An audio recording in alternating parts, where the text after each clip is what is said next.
everyone, and welcome to ICM's Week Ahead. So it's the last week of the year, and usually we don't have much of economic indicators or releases coming out. However, this year it's a bit different. Well, we don't have much of economic indicators, but definitely we're waiting for the European Parliament and the UK Parliament to vote on the latest Brexit deal.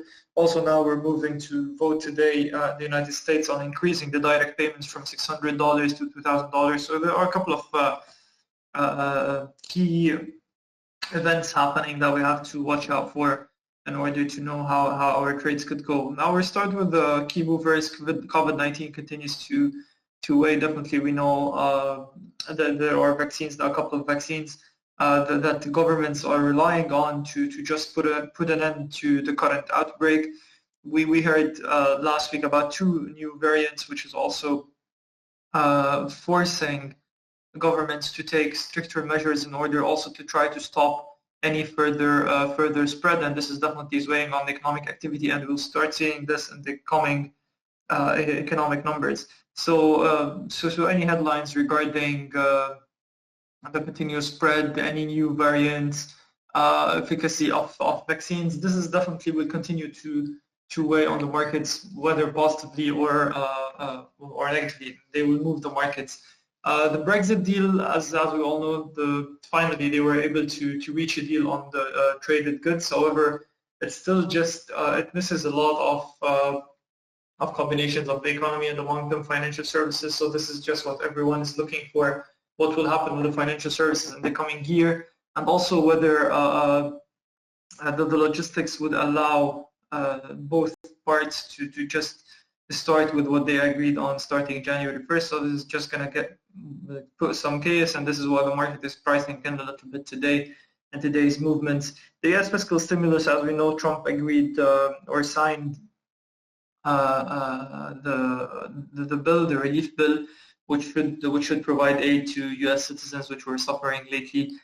And this is definitely it's a good boost for the economy. However, it's still it's a bit undervalued. It's only $900 billion to just support the activity or to avoid the impact of COVID-19. But definitely the spending bill is much larger. It's 1.4 trillion. But this in general, it's just a bit like we need more stimulus to come in order to make sure that the current impact, what we're seeing now from the recent spread of COVID-19, is just under control. So definitely this is what's going to be the focus when Biden comes to office. This is in terms of the US fiscal stimulus deal. We're seeing the markets a bit cheering the approval of the deal, with stocks rising, Dow Jones, S&P, and Nasdaq, even Russell. So this is just the market is pricing in this optimism as we come closer to the end of the year. So we're going to start with move forward to the economic indicators to come out this week, and then highlight some of the possible chart patterns. So tomorrow it's very shy on the economic calendar. We have nothing like important data similar today, but the American Petroleum Institute will be reporting the weekly crude oil stock. On Wednesday, we have the Chicago PMI, which is expected to tick lower to 57 from 58.2. Pending home sales to rise by only 0.2% versus a drop of 1.1% in October, and crude oil inventories also to rise a little bit. On Thursday, we have Chinese data, manufacturing and non-manufacturing PMI. Manufacturing to just stay steady, tick slightly higher to 52.2 from 52.1, while non-manufacturing PMI to drop to 56.3 from 56.4. From the US, we have initial jobs claims, which is one of the key indicators that you have to watch out for in the coming weeks in order to check how the labor market is being affected with the latest coronavirus spread. So this is in terms of data. Now we're going to move to the MetaTrader 4 platform in order to discuss some of the possibly formed price patterns. First, we're going to start with the euro-dollar. On the euro-dollar, you can see here on the daily chart, we're just a bit far away from the 100 and 200-day exponential daily chart. Excuse me. We're almost trading inside a certain range. where we were having higher lows, still having higher lows, but in the recent days, the past couple of days, we failed to have higher highs while we were going into lower highs. And this is just on the smaller time frames. You can see the shape that is formed. So we have this channel that we are trading in for a while. Still trading inside this channel. We were finding support near the bottom of the channel and resistance almost at 2250, which was previous resistance. So this just makes possible resistance levels here, this area to be possibly filled with selling orders, and the break above it could just lead to a bigger rally towards the upper side of the channel. Yeah, so now we're back. So this is what's moving the euro dollar. It's still trading inside this range. The trade is narrowing a little bit. Higher lows and the highs are just capped at the same place. So we're going to wait for just a break out of this formation that's being formed. A break to the downside definitely puts the 2060, 2040 as key support, while a break to the upside will definitely put the upper side of the channel as key resistance, possibly near almost 2340. So these are the possible levels for the euro dollar. Moving to the British pound against the US dollar. So I'm going to start with bigger time frames. So on the daily chart, what we can do is just to draw this trend line, which is value trend line, and we're getting closer to it on the dips. And the top here, we're almost having a double top formation. However, we're lacking any movers for a key reversal to the downside. So this is just could just be some drawbacks in a consensus trade, and what's pulling the British pound to the downside. So if we just want to have a closer look, definitely we don't need to close below 3505 or 3405 or 34 level. As long as we're above it, it's just a bit bullish for the British pound, and we can tackle the previous high of 3630 and then higher highs towards 3710, 3730. These are possible resistance levels. Well, any break back below 134 could just add to the lows, and then we could drop towards this trend line. What could be the possible movers of a negative scenario for the British pound? Definitely, we heard about the variant. We heard about the restrictions on movement, and this will definitely weigh on the economic activity. So now we have just to weigh the options of to weigh the movers that are impacting the British pound against the United States dollar. As long as the dollar is weak, as long as the Federal Reserve doesn't signal any change in policy, this could continue to be supportive for European currencies. However, on any positive data or divergence in data between the United States and other counterparts, could just be bearish to these currencies or risk currencies. I'm just going to explain one more thing on the pound against the dollar. So you can see this is the bottom that we traded in back in early 2018, and this is the top in late 2017. So this area here is a possible resistance area, 3645, 3710. If we break above it, this could just open the way towards a new range where we could trade sideways between this new level 37 to 143. So we have almost 600 pips of trading. We could be trading sideways here, similar to what we traded sideways for the past 2 years since June 2018 between these levels. And then this could just a bit more catastrophic due to COVID-19 could just mean that in the coming year we could be trading here on positive scenario for the British pound against the US dollar. Moving to the dollar against the Japanese yen. So we're seeing the yen strengthening across the dollar, but just steadily, slowly, not big moves. We're not seeing any big moves. It's just slightly drifting lower.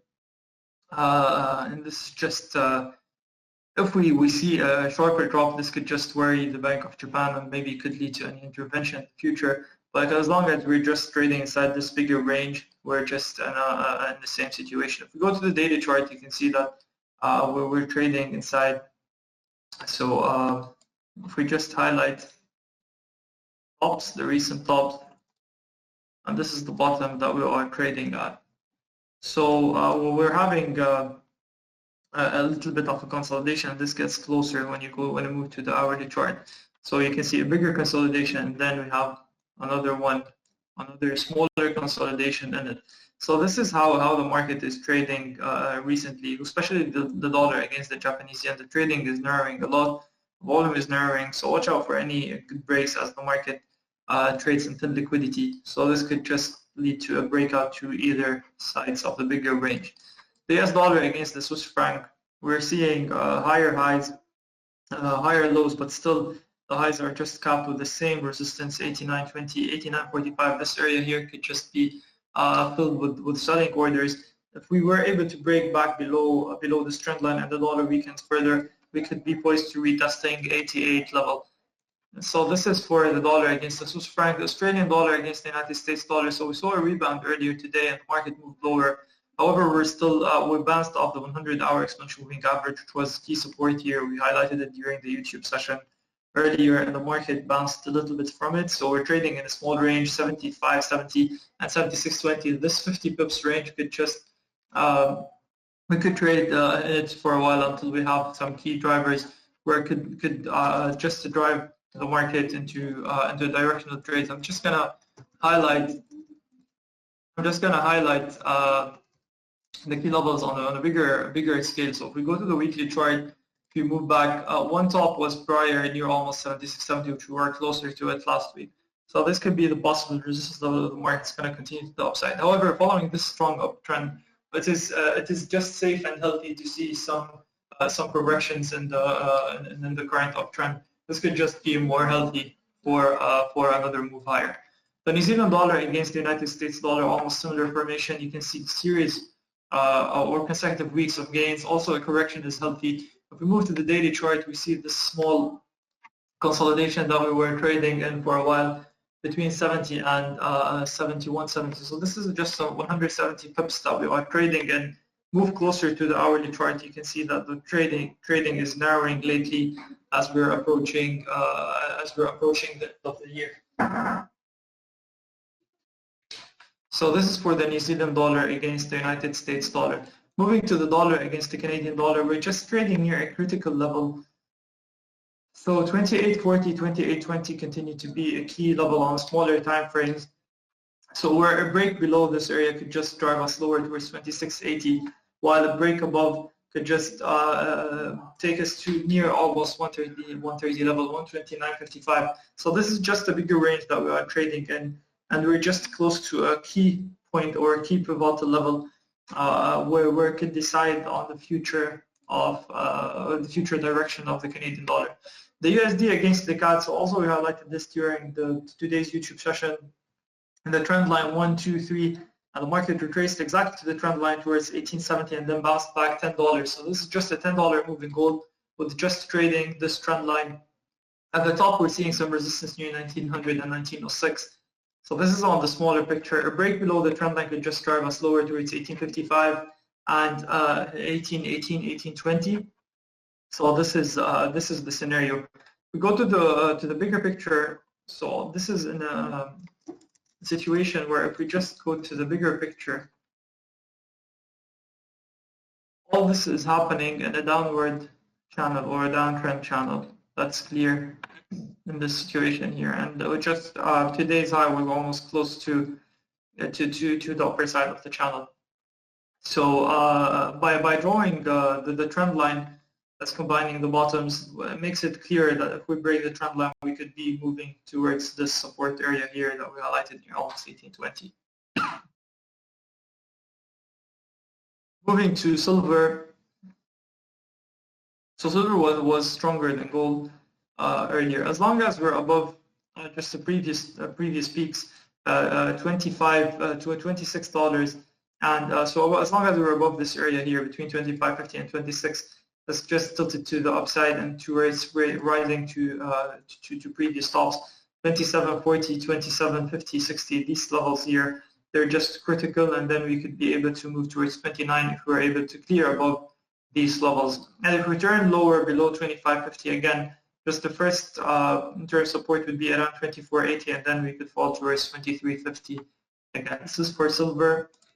Moving to the WTI. So on the daily chart, we started earlier today on a softer note. However, we're just recovering a little bit.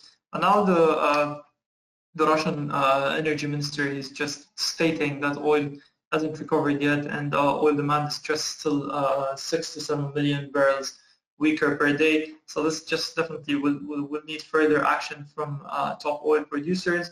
and this would put a question whether they will agree to just add 500,000 barrels in January to the market as planned. So this is for oil in terms of fundamentals. In terms of technicals, we go back to the chart. So you can see the top 49.40 was a clear level. So if we were able to break above 49.40, definitely 54.40 could be the coming resistance level on a bigger. It needs a bit of time to just reach it. It's a $5 range. If we continue to trade with current thin volume, it could take some time to just reach this area, but this could be the possible area to trade sideways in if we were able to move above 50. Else, the possible any drop back below 47 could just trigger further correction towards 46, and this could extend towards $44 a barrel. The Dow Jones on the big picture it's still bullish. So following this drop here, the market was able to rebound, and we're still higher. So in order to just turn a bit bearish, we need to definitely move back below 30,000, which is almost 1%, 1.2% lower. We're above 30,000 now. Just if we want to highlight possible levels, you can just draw the previous stops as we used to do, and the market rebounds from them. You can just draw the previous stops to highlight the first possible resistance level, which we're closer to it, almost 30,460 earlier today. Well, in order to just set further possible levels, you can just draw it from the possible target and just draw an extension. This could just on the bigger picture on the horizon of almost 6 weeks. This could just put 31,500 and check. If we want to make it less on a smaller time scale, we could go for 30,800 within also a couple of weeks. This could be the possible target if we're able to break above this line, combining the previous stops with just strong volume. So this is on the upside for the Dow Jones. Well, if we want to move closer, we have to go to the smaller time frames. Let's go to the hourly chart. So definitely we need to move back below 30,000, 30,100, which put next 29,840 in terms of support, and this could just drag us lower again towards 29,400. So these are the possible support in a bearish scenario for the Dow Jones. This is all for today's session. If you have any questions, please write them down. I'd just like to remind you that all the information, news, analysis, and opinions mentioned are only for educational purposes and shouldn't be taken as a signal whether to buy or to sell any financial instrument, and ICM doesn't provide any investment advice. I believe this is it for today. Thank you all for joining, and happy holidays for everyone.